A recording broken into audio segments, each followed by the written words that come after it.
బంగాళాఖాతంలో ఏర్పడిన ఉపరితల ద్రోణి ప్రభావంతో ఏపీలో ఓ మోస్తారు వర్షాలు పడుతున్నాయి. దక్షిణ కోస్తా, రాయలసీమ జిల్లాల్లో ఇప్పటికే ఓ మోస్తారు నుంచి భారీ వర్షాలు పడ్డాయి. ఇదే పరిస్థితి ఇంకో 2 రోజుల పాటు కొనసాగే అవకాశాలు లేకపోలేదు. ఫలితంగా ఎండ తీవ్రత నుంచి ఉపశమనం లభించినట్టయింది. ఉత్తరాంధ్ర జిల్లాల్లో నేడు రేపు తేలికపాటి వర్షాలు కురవడానికి అవకాశం ఉందని రాష్ట్ర విపత్తు నిర్వహణ సంస్థ వెల్లడించింది. కొన్ని చోట్ల పిడుగులు పడే ప్రమాదం ఉందని హెచ్చరించింది. ఏపీలో వర్షాలపై బులెటిన్ విడుదల చేసింది ఆ సంస్థ. శనివారం వరకు ఎక్కడెక్కడ వర్షాలు పడొచ్చనే విషయంపై తన అంచనాలను వెల్లడించింది. శనివారం రాత్రి 8 గంటల నాటికి కాకినాడ జిల్లా వేలంకలో 56.2 మిల్లీమీటర్ల మేర వర్షం కురిసింది.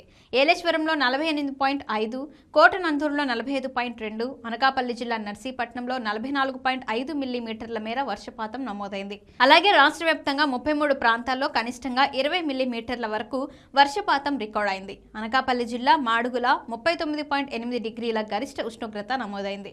నంద్యాల, గోపవరం, శ్రీకాకుళం, పొందూరులో 39.7 డిగ్రీల చొప్పున అధిక ఉష్ణోగ్రత రికార్డైంది. సాధారణంతో పోల్చుకుంటే ఇది 2 నుంచి 3 డిగ్రీలు తక్కువనని అంచనాలు వ్యక్తమవుతున్నాయి. వర్షాల వల్ల ఎండ తీవ్రత కొంత తగ్గినట్టయింది. నేడు ఉత్తరాంధ్రలో కొన్ని చోట్ల పిడుగులతో కూడిన తేలికపాటి వర్షాలు పడటానికి అవకాశాలు ఉన్నాయని విపత్తు నిర్వహణ సంస్థ పేర్కొంది. కాకినాడ జిల్లాలో అక్కడక్కడ మోస్తారు వర్షాలు పడొచ్చని రోణంకి కూర్మనాథ్ తెలిపారు. మరోవైపు ఎండ తీవ్రత కూడా క్రమంగా పెరిగే అవకాశం ఉందని అన్నారు. పిడుగులు పడే ప్రమాదం ఉన్నందున ప్రజలు అప్రమత్తంగా ఉండాలని ఆయన సూచించారు. రైతులు వ్యవసాయ పనుల్లో తగిన జాగ్రత్తలు తీసుకోవాలని అన్నారు. పిడుగులు పడే సమయంలో ప్రజలు చెట్ల కింద, బహిరంగ ప్రదేశాల్లో ఉండకూడదని విజ్ఞప్తి చేశారు. వ్యవసాయ పనుల్లో ఉన్నవాళ్లు తగిన జాగ్రత్తలు తీసుకోవాలని సూచించారు.